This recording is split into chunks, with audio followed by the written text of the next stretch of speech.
Hello hello. स्वागत है gate alive 9 के धमाकेदार दुनिया में, जहां हर कहानी है मजेदार, थोड़ी जादुई और पूरी दिलचस्प।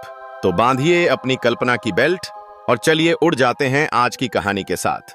हिमालय की तलहटी में बसा रामगढ़ एक छोटा और सुंदर गांव था।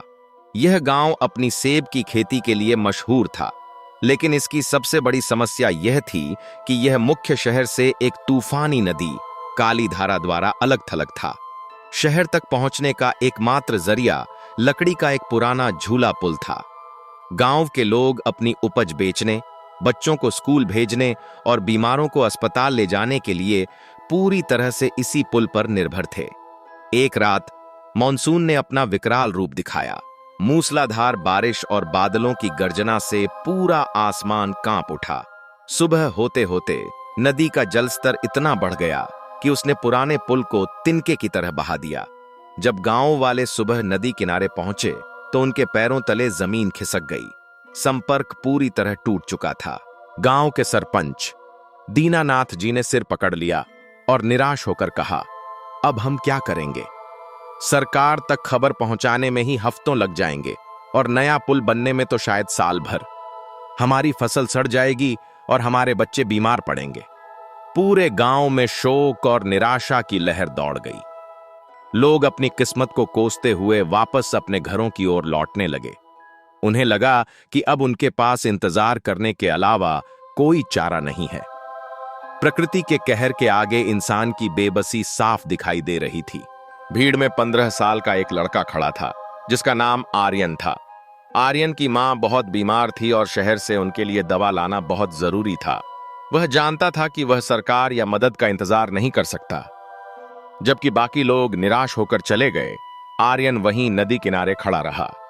उसने अपनी आस्तीन ऊपर चढ़ाई और पास पड़े पत्तों और मलबे को हटाने लगा। फिर उसने एक भारी पत्थर उठाया और उसे नदी के उथले किनारे पर फेंक दिया। वह फिर मुड़ा, दूसरा पत्थर उठाया और उसे भी फेंक दिया।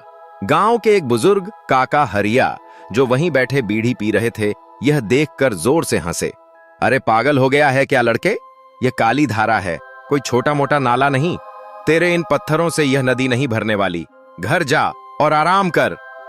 आर्यन ने एक पल के लिए काम रोका, पसीना पोंछा और दृढ़ता से कहा, काका, मैं जानता हूं कि मैं अकेला इस नदी को नहीं भर सकता, लेकिन मैं हाथ पर हाथ धरकर अपनी मां को मरते हुए नहीं देख सकता।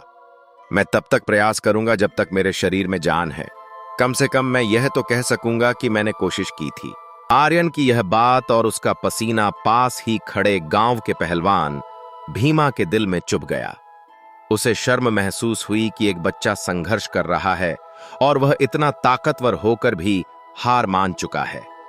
भीमा आगे बढ़ा और उसने एक विशाल चट्टान उठाई, जिसे आर्यन नहीं हिला पा रहा था। उसने चट्टान को पानी में फेंका और बोला, तू अकेला नहीं है छोटे, मैं तेरे साथ हूं। 2 लोगों को काम करते देख एक तीसरा व्यक्ति आया, फिर चौथा। देखते ही देखते खबर पूरे गांव में फैल गई। जो लोग निराश होकर घरों में बैठ गए थे, वे कुदाल, फावड़े और टोकरियां लेकर नदी किनारे लौटने लगे। अब वहां एक अद्भुत दृश्य था।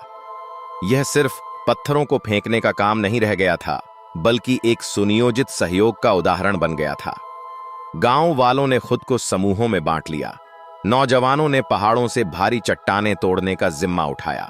महिलाओं और बच्चों ने कतार बनाकर एक दूसरे के हाथ में पत्थर पास करते हुए मानव श्रृंखला बना ली।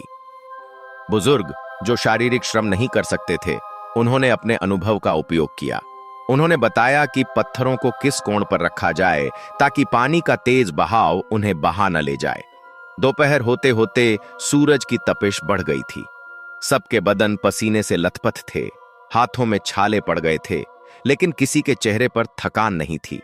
बीच में एक बड़ी मुसीबत आई। नदी का बहाव बीच में बहुत तेज था और पत्थर टिक नहीं रहे थे। काम रुकने की कगार पर आ गया। तभी गांव के बढ़ई ने एक उपाय सुझाया। उन्होंने बांस और रस्सियों का उपयोग करके बड़े पत्थरों को बांधना शुरू किया और गेबियन, तार और पत्थरों का पिंजरा जैसी संरचना बनाई। लगातार 3 दिनों तक गांव वालों ने दिन रात एक कर दिया।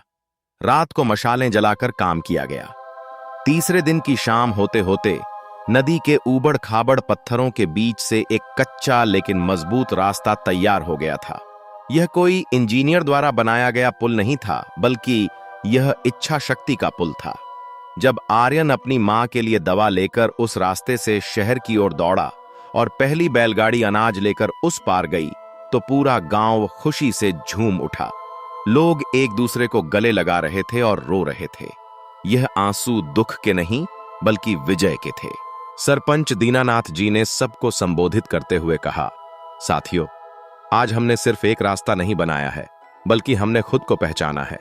हम सरकार का इंतजार करते तो शायद भूखे मर जाते, लेकिन आज आर्यन की एक छोटी सी शुरुआत और आप सबके सहयोग ने असंभव को संभव कर दिया। उस दिन रामगढ़ के लोगों ने एक बहुत बड़ा सबक सीखा। उन्होंने जाना कि जब मैं की जगह हम आ जाता है, तो बड़ी से बड़ी बाधाएं भी छोटी हो जाती हैं। पत्थर वही थे, नदी वही थी और लोग भी वही थे, लेकिन जिस चीज ने इतिहास बदला वह थी उनकी दृढ़ता और एकता। उस दिन के बाद रामगढ़ गांव ने कभी किसी मदद की भीख नहीं मांगी। उन्होंने अपनी समस्याओं का समाधान मिलजुल कर करना सीख लिया था। आर्यन का वह पहला पत्थर गांव की आने वाली पीढ़ियों के लिए प्रेरणा का प्रतीक बन गया। आज की वीडियो बस यहीं तक थी, लेकिन ज्ञान, हंसी और जिज्ञासा कभी खत्म नहीं होती। तो चलते हैं एक नई खोज की ओर, एक नई सोच की ओर। अगर आप साथ हैं तो हर वीडियो एक नई उड़ान है। सब्सक्राइब जरूर करना और कमेंट में बताओ अगली उड़ान कहां तक ले जाए आपको। कंटेंट नहीं, कनेक्शन बनाते हैं। हम हैं गेट अलाइव 9। मस्त रहिए।